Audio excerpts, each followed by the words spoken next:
Hai semua, pernah tak terfikir kenapa ya kita kena belajar pasal benda yang dah lepas? Macam tak relevan kan? Hari ni kita nak jawab satu soalan besar ni. Kenapa sebenarnya sejarah tu sangat-sangat penting? Saya faham, kadang-kadang bila sebut je subjek sejarah, terus rasa macam aduh, bosannya. Kena hafal tarikh, nama orang, tempat. Rasa macam semua tu tak ada kena-mengena langsung dengan hidup kita sekarang. Betul tak? Tapi, macam mana kalau saya cakap yang sejarah ni sebenarnya macam satu superpower? Jom, ikut saya dalam satu misi khas, kita nak bongkar sama-sama apa sebenarnya kuasa tersembunyi di sebalik sejarah ni.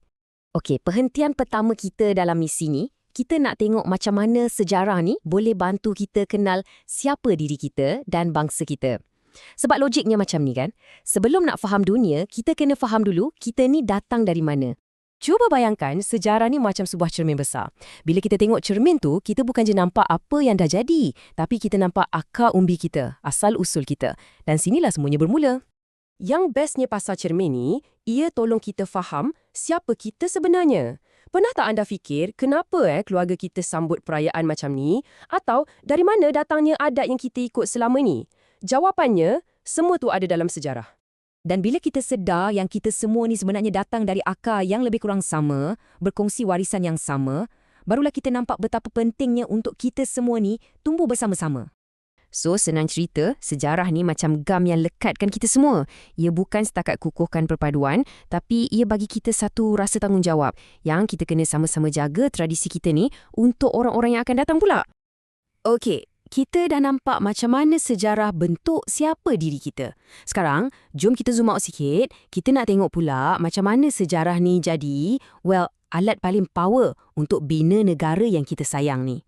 Cuba fikir sekejap. Bila kita betul-betul faham macam mana susahnya orang dulu berjuang untuk merdeka, bila kita tahu pasal kejayaan hebat nenek moyang kita, secara automatik kita akan rasa satu ikatan yang kuat kan?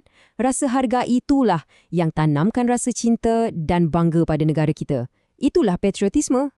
Ini satu benda yang sangat menarik tau. Sejarah ni bagi kita dua benda serentak. Sebelah sini kita tengok masa lalu untuk dapat ilham, untuk kekalkan apa yang dah gemilang. Sebelah sana pula kita guna semua ilmu tu sebagai batu loncatan untuk cipta benda baru, untuk majukan lagi negara kita. So, ia bukan pasal hidup dalam kenangan lama, tapi guna kenangan tu untuk bina masa depan yang lagi gempak. Okey, tadi kita dah sentuh bab hati pasal jati diri, pasal patriotisme. Sekarang, jom kita beralih pula pada minda. Misi kita teruskan. Kali ni kita nak tengok bahagian yang paling praktikal. Macam mana sejarah ni asah otak kita supaya tak ulang silap yang sama. Kan orang selalu cakap, siapa yang tak belajar dari sejarah, dia akan ulang balik kesilapan yang sama. Betul sangat tu.